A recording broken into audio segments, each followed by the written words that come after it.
through the Interverse. So excited to be here. Hi, Alexis. How's it going? Hello, it's going well. I have a nice hot cup of tea Mhm. because it is chilly. It's kind of chilly outside and humid and hot at the same time and chilly inside. I don't know how to explain it. It's been raining a lot, I'm sure. It's it's like I can't find my temperature. So I have a hot cup of tea and I'm trying to like feel warmth. But other than that, I'm excited to be here, really excited to talk about this topic. And yeah, how are you today? I'm doing pretty well. It's been a busy day. I am still at my mother's, although I am enjoying this nice black background.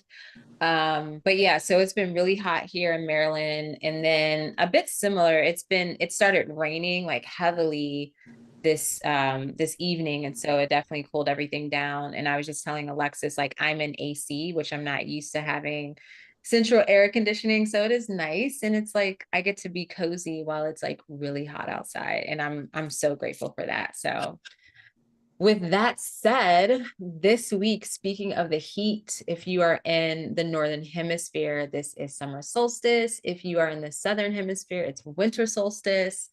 So, yeah, this is that time of year, the peak of the seasons. And just speaking from the Cancer season perspective, while there is a lot of activity happening outside, here in our hemisphere, it's hot, like everyone wants to get out, it's summertime. There's still an invitation or a reminder even to balance that energy by creating a nice cozy sacred place at home, or really connecting to your inner sanctuary and strengthening or just creating some more stability within that during this time, because it's really easy to feel drained, especially with all these events and gatherings and obligations amidst the heat. And also, I just want to say globally, the things that are happening in the external world and the political world, it's just a lot. It's really overwhelming. So we want to take care to nurture, nourish ourselves, and really have time for, ourselves. Absolutely. It's vital. I mean, especially with the sun and how the sun can kind of drain your energy as much as it charges your energy, It's you got to be careful with that and taking care of yourself and giving yourself downtime and rest. I 100% agree. Yeah, absolutely. So happy solstice, everyone. Happy Happy solstice. Cancer season. So we'll see how our dream space is impacted by this season, especially with Jupiter and Cancer now. So there's just a lot of focus on this part of our lives, a lot of expansion and invitation into unseen territory, new territory. So again, we'll see how this influences the dream space. So before we get into tonight's topic, which, as I'm sure you know, is our new series called Dreaming with the Divine, and we're going to focus on the goddess Mamu, who's a Mesopotamian goddess. First, we want to just share two announcements. Absolutely. So the first announcement, of course, is going to be talking about Dramigos. Dramigos is a developing app that Urania and I work with. It's a wonderful dream recording app. There's multiple ways to record. You can keep them private, or you can add them to the Dreamline, which is our public dream stream. And that gives you the opportunity to not only connect with the community, but also to get a interpretation or some guidance from dream experts like Urania and I. You can get that at the Apple Store, or you can go to the Google Play Store. And yeah, download it today, check it out. And if you add your dream to the Dreamline, we could be interpreting your dreams. So the Yeah. other announce. Oh, I'm sorry. Go ahead. Oh, sorry. I'm just saying, yeah. No, I'm sorry. So the next announcement is speaking of Dramigos, if you have the app downloaded, there is a free monthly dream circle. So this dream circle is going to be on June 24th, and I will be hosting the dream circle. I'm really excited about this. I'm going to be talking about psychic dreams, prophetic dreams. I'll be going over a little bit of a background, dreams that I've had, and open the door for you to share your experiences with prophetic dreams too. So if you download the app today, you'll be able to register for our dream circle. So another reason to download that app. Yes, I love it. I'm really excited. I'm looking forward to it. So I will be amongst the dreamers in this circle, and I'm just excited to share on this topic. It's going to be so good. So definitely check it out. The link to download the Dreamigos app is going to be in the description of this video as always. So thank you for being here. If you are here live, or even if you're watching or listening to the replay, feel free to say hello either in the chat or the comment section. Let us know if you have heard of Mamu, this Mesopotamian dream goddess, or also ancient Sumerian. It's kind of one and the same, Yep. essentially. Mesopotamia is like the whole area, and then like Sumeria is, they're different like city states Yep. from my understanding. Okay. So yes, Mamu is the patron dream goddess of this tradition or this lineage. And so Alexis and I wanted to do something a little bit different as far as dream goddesses, because we know a lot of the moon goddesses from Greek or Roman mythology. And so we wanted to go back. And so, as I mentioned, this is going to be a series. So, if you have a dream goddess or god that you would like us to talk about, definitely let us know in the comment section or on Instagram. Just, shout it out to us and we will add it to the list. But yeah, this is our series called Dreaming with the Divine. And tonight we're going to be talking about the Mesopotamian goddess Mamu. So, oh, go ahead. I was just going to say, I'm so excited about this series that we're bringing to fruition. You know, I was excited to begin with, but then actually doing like the reading and understanding like what was going on back then. I remember learning a little bit about Mesopotamia in school, but I didn't really capture it in my brain. So visiting it, like revisiting it, but really revisiting it, visiting it for the first time, it just sparked an insane curiosity and just like amazed me. So I'm really excited to share what we found and talk about Mamu and just, what her being was like. Yeah. And I feel in school, we kind of just breezed over it. Like, I don't know if it was like world history or something. I can't even recall, but I definitely remember it touching on it. But I feel like it was like one page in a history book. And it's really nice to, as you say, revisit this as like it's coming from our passion and just we are doing it on our own. We're not forced. And, everything comes in its own divine timing, so to speak. So, and it always hits differently when it comes back around. And so, yeah, I'm really excited. Did not hear about Mamu until Alexis brought her to my attention. And I was like, yeah, let's do it because this is a goddess that we are both getting to know. And I love like, connecting with new energy, especially in the realm of dreams. So I'm really excited to chat about Mamu. And Courtney's here. Courtney, it's been some time. Welcome back. Courtney says, hi, all. I've heard of Mamu, but not familiar. Glad to see y'all live. We are glad that you're live with us. So welcome. Welcome in.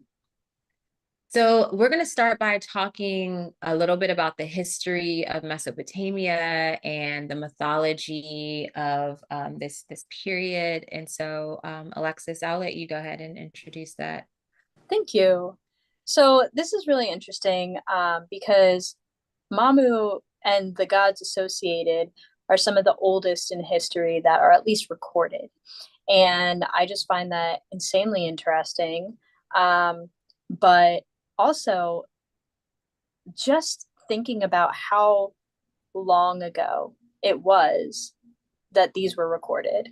Um, so the clues about ancient dreams date back in Mesopotamia about 5,000 years from here, which means this documentation started in like 2700 BC, Mm-hmm. which I don't know about you guys, but to me, trying to imagine 5,000 years in the past is so crazy. Like it's just my It's brain so just abstract. cannot. Yeah, I'm just like, I can't, yeah. I I can't know do what it it. means, but I'm like, that was a long time ago.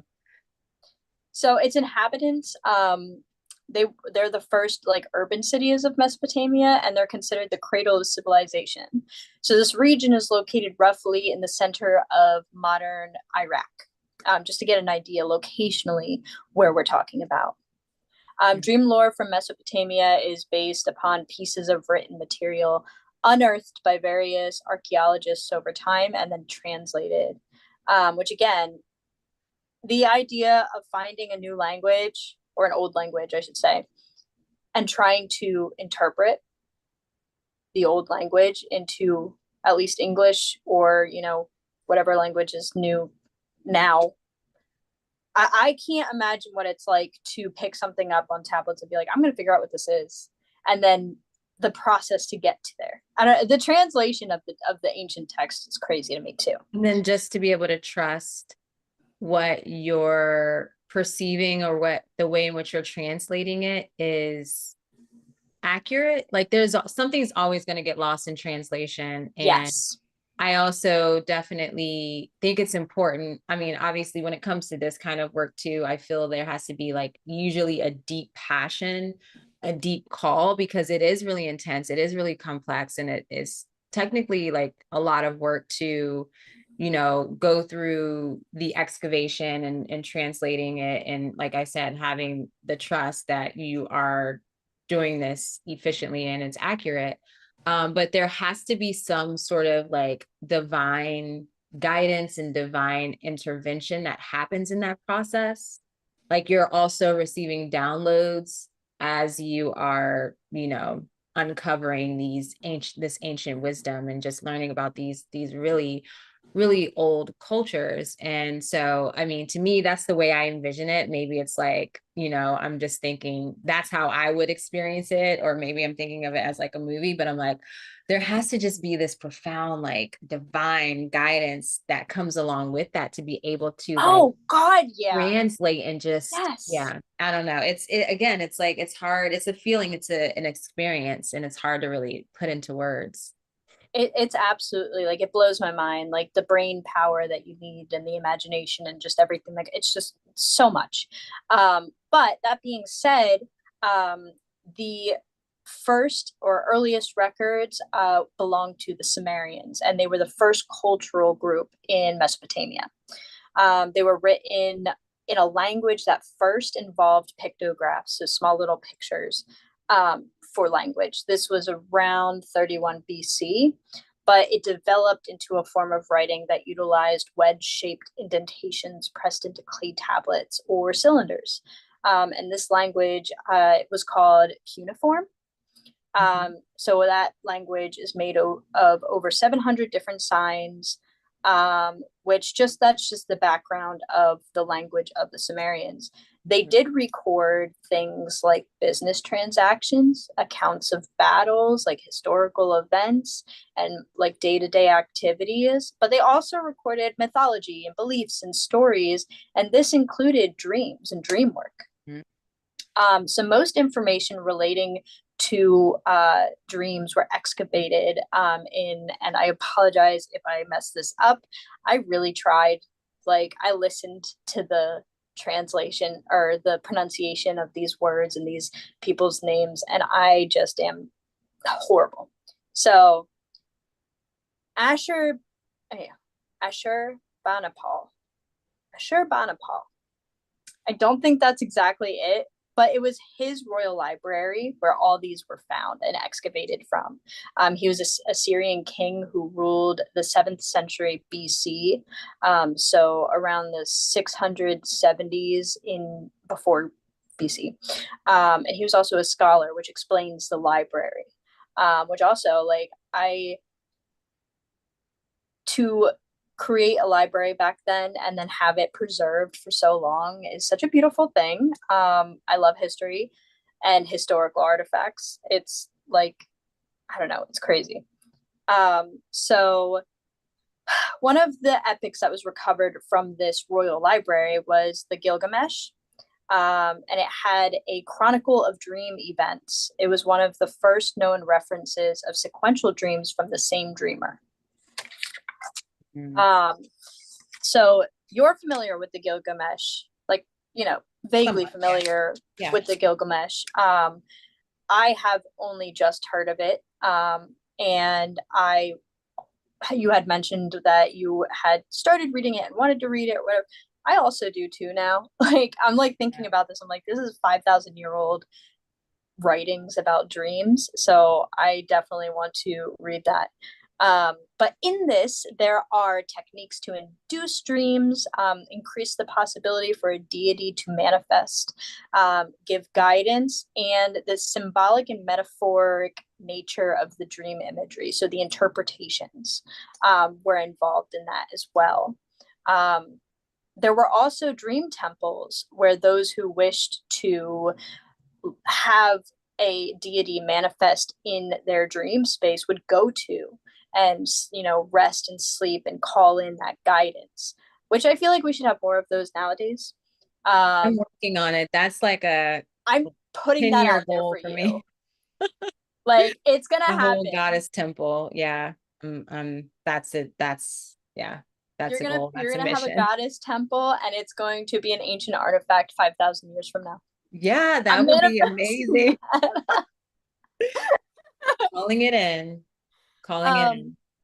so one of the deities mentioned in this saga, um, and also has dream temples made of her, is the dream goddess Mamu. Did you want to go into that and kind of Yeah. start that? Yeah, and so Mamu, and also we should just point out the gods of Sumer, like the Sumerian gods, they are essentially they're layered within divine forces of nature, cosmic order, and human fate. And there are six of the main deities that are really important for to within this mythology, and as far as the forces of nature and cosmic order and destiny, so to speak. And I'm sure possibly you've heard of them, but I just want to share who they are. We have An, which is the sky god or primordial father, or also referred to as Anu. Then there's Ki, who's the earth mother, and Lil is the god of air, storms, and divine authority, who is said to be Mamu's father. Then we have Inanna, aka Ishtar, which is a goddess of love, war, and transformation. Inki is the god of war, wisdom, and magic. And Nana is the moon god, the father of dreams and night magic, which I was a little kind of confused. I was like, wouldn't that be Mamu's father? But maybe not, I guess. So, but yeah, I just wanted to throw that in there too. As I know some of these names are probably familiar to folks. And so Mamu is the descendants. If you would think of, I feel like these six would be like the Titans, so to speak. And then you have your next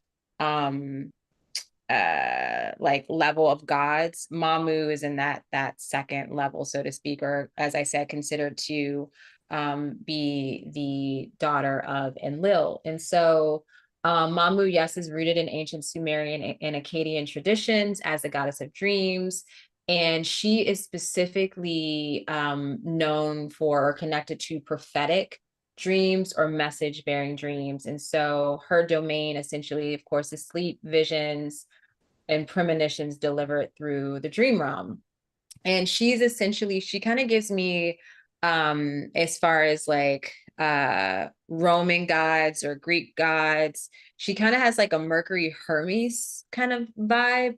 But more so in the domain of sleep and dreams, as she is like the goddess of that threshold, right? And so she is the intermediary for the gods and the humans. So she is bringing messages from the gods to the humans, specifically in the realm of sleep. And so she also represents the liminal space, the threshold between the conscious and the unconscious. And it said that she is the guardian of the inner gnosis, or the guardian of our inner knowing, our inner being. So to connect with her is to access your inner knowing. And I perceive that as even beyond your own unique inner knowing, but just like that eternal inner being and what that represents and how that's experienced. She is essentially the guardian of that. So communing directly with her is a way in which to access that really deep, expansive, almost like like in a void, right? Like in the abyss, or I'm what's the right word? I don't even know what I'm trying to say, but like this infinite realm of being, of knowingness. She is the essentially the guardian of that. And so she opens the door to receiving divine guidance through dreams and attuning to your own oracle. So if you're working with Mamu, you can really utilize that connection to strengthen your oracle, your ability to see within the dream realm, to see within the night, to see within the dark space, and to really strengthen your own ability to connect with the gods and receive those messages like directly. So it's almost like by connecting with her, you are mastering the ability to be her in your own essence, if that makes sense. Yeah, it's almost like morphing, like integrating, morphing the two, becoming Mm-hmm. one with within that space. And you were right on the money with like all those words that you use, void, and that is limitless. Like that is Yeah, endless. That is limitless. That's a it good is one. endless. It is the Yeah. liminal endless. Like Yeah. it's that all applies. And I'm so perplexed that, again, 5,000 years ago, there was a dream goddess that was taken seriously and worshipped and, loved, and how bringing that kind of back into modern day could help dreamers get really in touch with themselves in a way that they haven't before. There are a few dream gods and goddesses. Like there's a bunch of them, but there's something so rich and like tasty about the ancientness of it. Yeah, it's almost it's I feel like the more we go back and back into like these ancient through these ancient cultures, we really get back to the rawness of our being, of what it means to be like a human, or to exist and be really connected with the gods. And I was listening to I follow this YouTube channel called Earth Sky, and I love them. Like they're amazing for astronomy. And they, cringy enough for myself, it's always cringy to watch this, but I always do. But they were having a live chat on the zodiac. Like, how do the astronomers perceive the zodiac? And for those of you who don't know, I went to school for astronomy, to college for astronomy, and I've always had this like I don't really fit in the astronomy, but I don't fully fit into the astrology because I'm in that in between.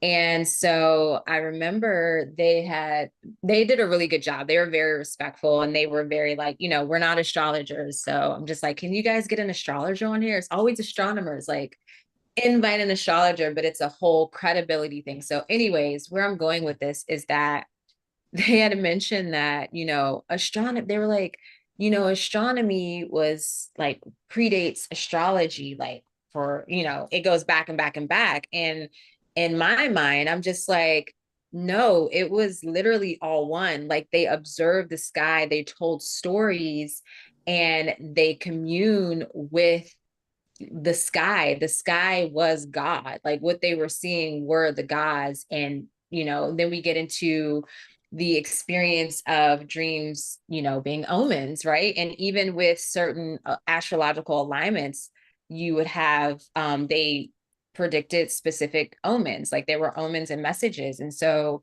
they all, I mean, I can't say for sure, but their observance of the sky it was all together one with like the astrology. There was such a spiritual aspect to it. Like it may have not been it wasn't astrology as we know it and practice it today, but it was a different kind of astrology. And it was like it was more of divination. Like these certain alignments, they would indicate certain experiences or certain events, and so forth.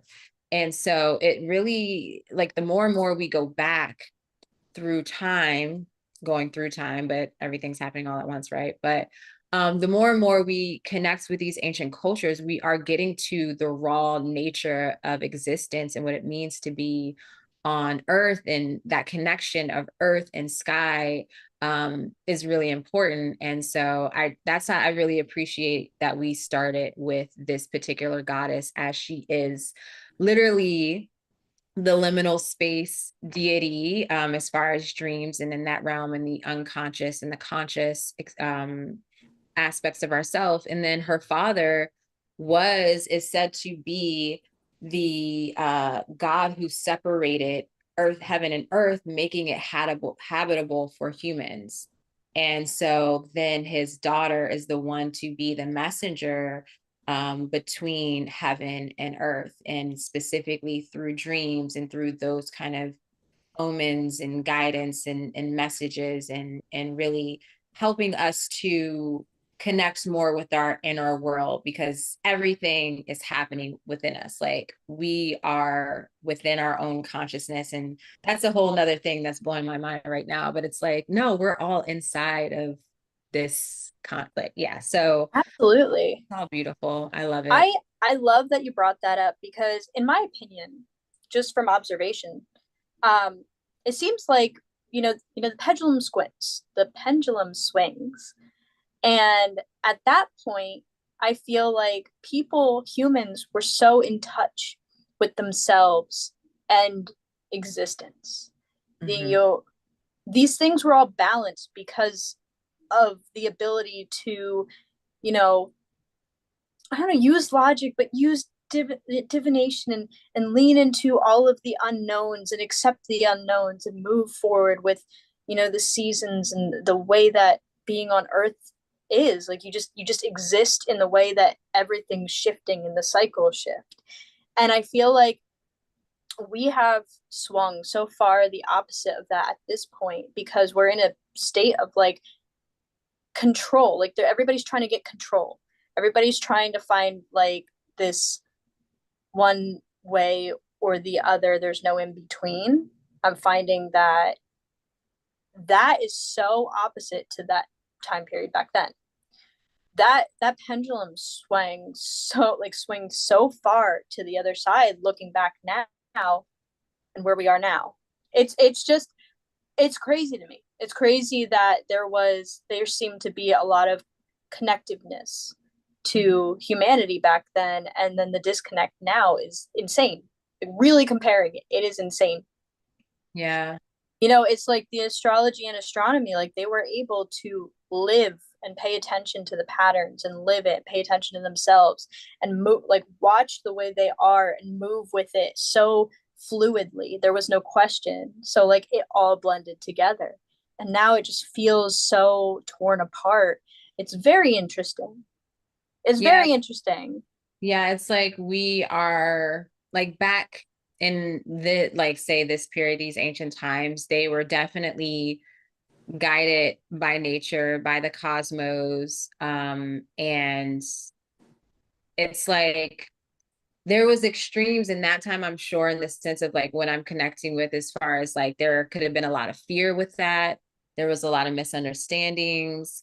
And so now, like you said, we're on the other side where there is more of a disconnection with nature, with the sky in itself. Like, how, often is it that people actually like look up in the sky and look up in the moon? Like, I don't personally being here at my mother's, I'm like, I know the trajectory of like the sun and the planets and the ecliptic. Basically, I know the direction of that, but for whatever reason, when I'm here, I don't see the moon as often.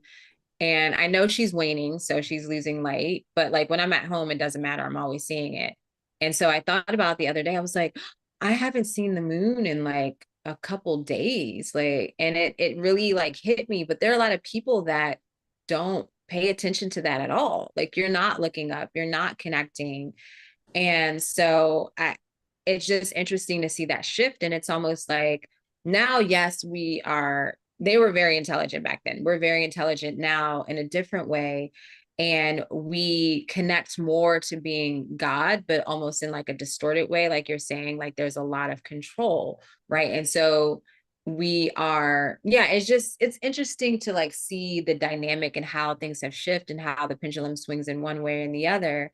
And yeah, it's like to find that balance, to find the middle way, so to speak. And again, I always say it's going within, right? And so I really enjoyed learning about Mamu, as I'm like, oh my goodness, she is directing you inwards to seek that guidance, like to really connect with that inner knowing, that inner being that's limitless.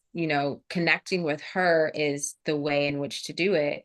And like you were saying, they did have dream temples, where people would go there to commune with the gods if they needed, basically it's like remote, what, dream incubation, like you're going somewhere for dream incubation. I don't know if remote's the right word, but it's like out of home dream incubation, like you're going to the temple to connect with the gods, and there's offerings made to Mamu. There's a way in which to connect with her traditionally, and by doing so you are seeking that guidance, the healing, whatever divine intervention you're needing at the time, at that time. And like we don't have that. I mean, the closest thing I would say, in America at least, is like you have church, and of course you have these, like, there are other traditions and practices, but those kind of traditional places is what the one thing I that comes to mind, but I'm Yeah. really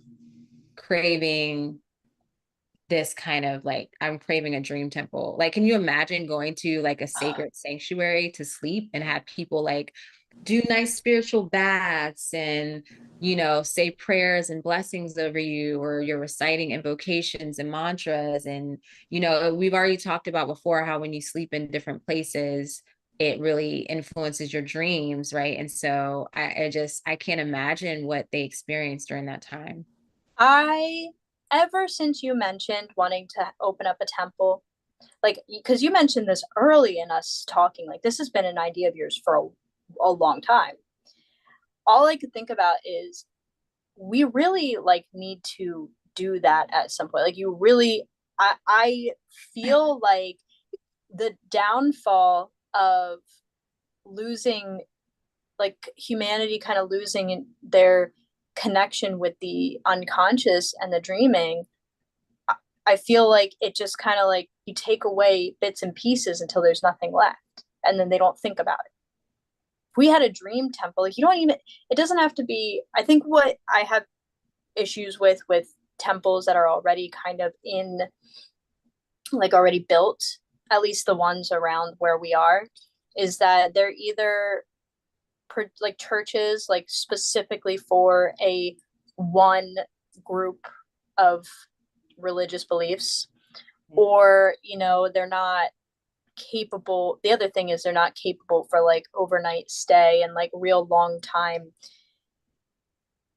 I don't know, time to be there, like really long times to be there. I think just having like a huge reflection pool and like the Yeah. quietness and the space for just feeling everything and diving deep into it, and whatever you, even if you're just your higher self you're calling upon, like, you're in the place to do it. Like, you have no distractions, like no phones, nothing like that. Like, everything Yeah. is just cut out and you can be one with yourself and whatever like your beliefs are, whatever God you believe in, deities. Yeah. And I think, I mean, the closest thing I feel that we have for that, like, of that, it would be like retreats. Yes. Um, but this is something that I would want to be accessible, like I don't even know if there would be like like I don't know if there would be like a cost. I don't know. But anyways, like this is a private conversation. I'm sure we could have another time. But yeah, no, it's the point is there's definitely a need. There's a void here. And right now this is what we can do in our own, sacred spaces at home, and creating the sanctuary in our own bedroom, or if we have a nice space, or if we're fortunate to have a getaway home where we can like create that as a little getaway sanctuary to have our own dreaming space. That's ideal.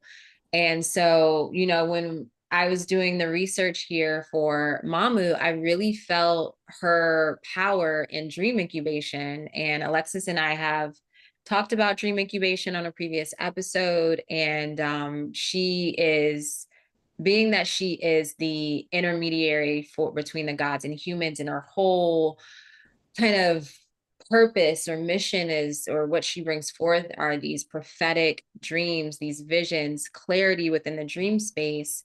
This is definitely a goddess that you might want to consider invoking when you are incubating a dream, specifically if you are asking a specific question. um I think that would be the best, because there's different ways that you can incubate dreams, or different methods. And like one of them, you can just make a request if you want to have, say, a specific experience in dreams, such as like flying or having a lucid dream. I don't know if Mamu would be the best one to invoke for that. I'm sure it wouldn't hurt. However, I see her power in, getting to the bottom of things. If you want to understand or get to the bottom of a belief, a limiting belief, or you want clarity around a decision that you have to make, she's definitely a goddess that you would want to invoke for your dreaming space. And so there's a simple, ritual that I'll share that you can do before bed. And it's really easy. Essentially, all you need is a small bowl of water. Specifically, I like working with glass or like brass or copper, like some sort of like nice bowl, but glass I feel like is the best, just because it's translucent. And yeah, it just gives me the, yeah, there we go. This It is gives me the, mine. that's like perfect. Yeah, that's awesome. So having that small bowl of water, a candle, maybe like a white or indigo, like little spell candle, prayer candle. You can also gather like have a moonstone or amethyst or any kind of dreaming stone, or anything that brings clarity to the mind would be really helpful. And also, if you want to incorporate tea, like have a tea, I would say blue lotus would be awesome. Blue vervain, I know, is definitely one that's associated with um prophetic dreams. So any type of herb that brings forth clarity, and also the like visions or prophetic dreams would be good. And so essentially, I also created or wrote an invocation, and we're going to share this on our social media, but I'll say it here for you now, just in case you want to know. So this invocation you can say at night, of course, before you go to bed. And what you're going to want to do is you're going to want to have your small bowl of water. And also, before you even like go to bed, like get into the meditative state, clear your space, clear your mind, take some deep breaths and just center yourself and journal whatever your question is, right? And so once you journal your question, you feel good with that, have that with you. And with that bowl of water, light your candle. Again, take some moments to clear your space, clear your mind, and have your crystal with you in your hand. And then this Mamu invocation is great to say before you read your question and ask for that, guidance, or in asking for the guidance and the clarity around it. So the invocation: through Mamu's veil, I dream with the divine. Did I say Mamu's? Okay, let's start that over. Through Mamu's veil, I dream with the divine. In sacred devotion, her wisdom is mine. She opens the gate between waking and dreaming, further enhancing my visions while sleeping. O goddess, my way shower, my guiding light, please grant me protection and clarity as I navigate the night.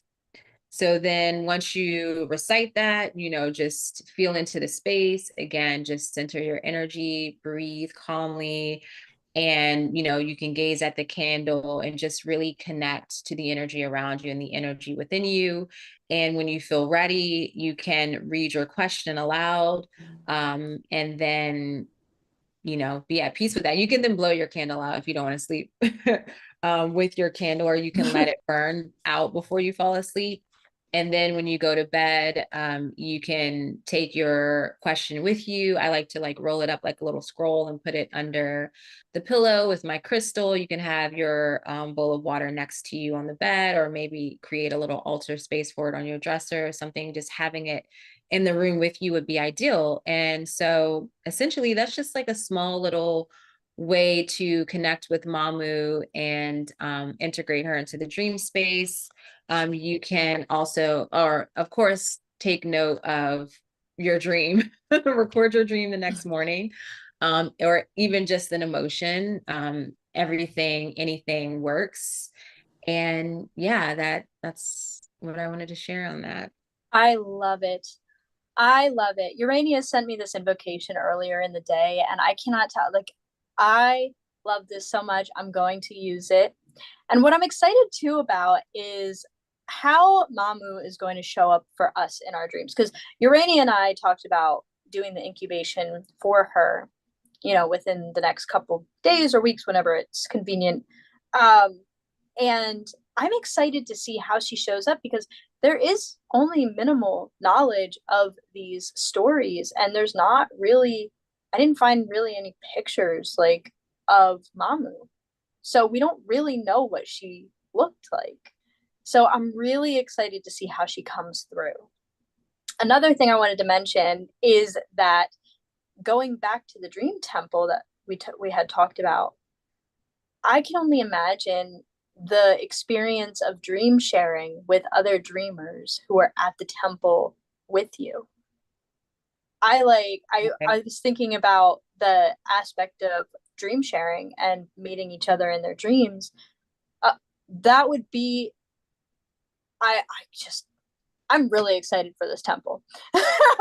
Yeah. Oh my gosh. I'm so excited too. And, I'm thinking about it, like when you just said dream sharing and mentioned the temple, I was like, I can imagine that during that time, the priestesses in the temple would probably have dreams, like, and receive messages for the people that were coming in seeking the guidance. So it's like maybe Yeah. they have the dream, maybe the priestesses have the dream, maybe they have a shared dream and experience. And that just really is so inspiring. And it's just like I really want to continue, and we will continue these conversations and create the communities. Right now we're doing dream circles, which is a perfect way to connect and share more and generate these connections through dreams, the connections with the deities and with your inner self. It's all, yeah, I just can't get enough of it. And this is right in alignment with the dream circle you're facilitating next week, where you're literally you're going to be talking about premonition dreams. And this was not, we didn't plan this in that way. Like, we're just like, oh yeah, this is the week we're going to do Mamu. And then it just so happened that the following week, that's when you guys scheduled the dream circle. Yeah. And so I'm just like, and you and I, Alexis, are not sleeping at home right No, now. we We are are not. in, like, not our home beds. No. So that's kind of interesting as well. So stay tuned to see what comes forth from this conversation. Absolutely. I'm really excited for next week for our Dark Moon Dream Reflections. Yeah. I'm really excited to talk about the dreams that I've had while not being home Yeah. because I did notice there is a difference in the way that I sleep, for one, and the way that I dream. And it's going to be fun to dive into that with you being in a similar situation. Yeah. I feel like this happened before. I feel like you were house sitting or pet sitting when I was at my mom's at one point. And so we were both and we weren't in, That's so interesting. interesting because Yeah, I'm pretty, I've yeah, been doing this for a couple of years now. I did it yeah, last year, so yeah. that's I actually think it really lined funny. up. It's so weird the way we're aligned in that way. Yeah, It's always something new. Always something new I coming to love like it. the surface. Like I love it so much.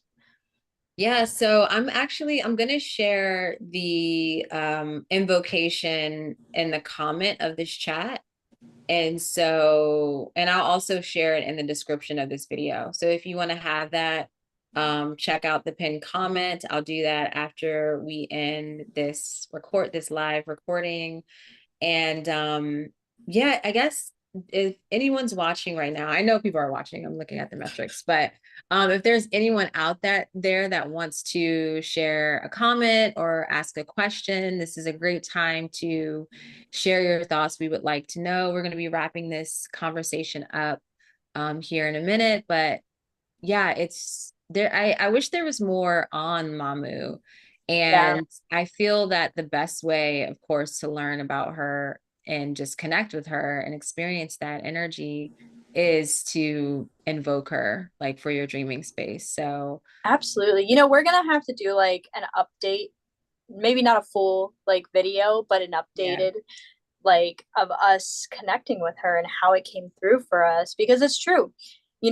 There's the sadness of the fact that it's so old that there's not much there, but there's also just a beauty to be able to dive deep into it with your own unconscious and see what comes through. I'm really excited to do the incubation. I don't really do incubation a whole lot. Mhm.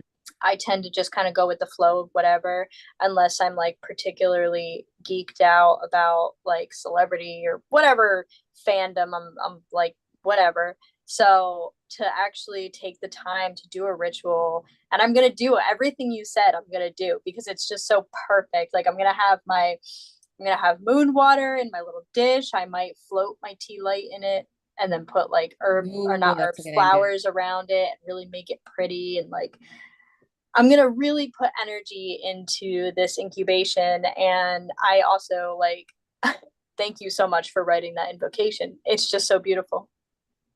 Yeah, I'm gonna do that too. Especially, I'm gonna gather some resources. It's difficult, being away from home. I did bring my bowl. It's actually a singing bowl, but it's so small that I put it on my altar and put water in it. And so I did bring that with me, and it's literally, I feel bad, but it's been sitting in my bag this whole time. So I think this week, especially as the moon is getting darker and I'm not at home, I'm going to invoke her and see what happens. So I might have something to share during our dark moon dream reflection Yeah, chat absolutely. yeah. I'm going to try to invoke her like nightly, just speaking the words out loud, or going Yeah. through it in my head through meditation, because I'm not home. Like, I don't want to sound lazy, but I just don't have the energy to pack everything up, bring it over there, pack it again and bring it back home. I'm just Yeah. going to wait until like I get home and really have time to be in my space, because my house needs to be cleaned.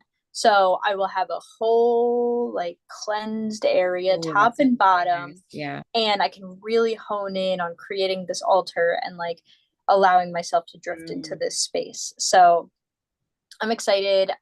We might even have like something to share about it, come the Dark Moon Reflections Yeah. episode. Yeah, and this is actually perfect. Speaking of the dark moon dream reflection episode, which is going to be this coming Wednesday.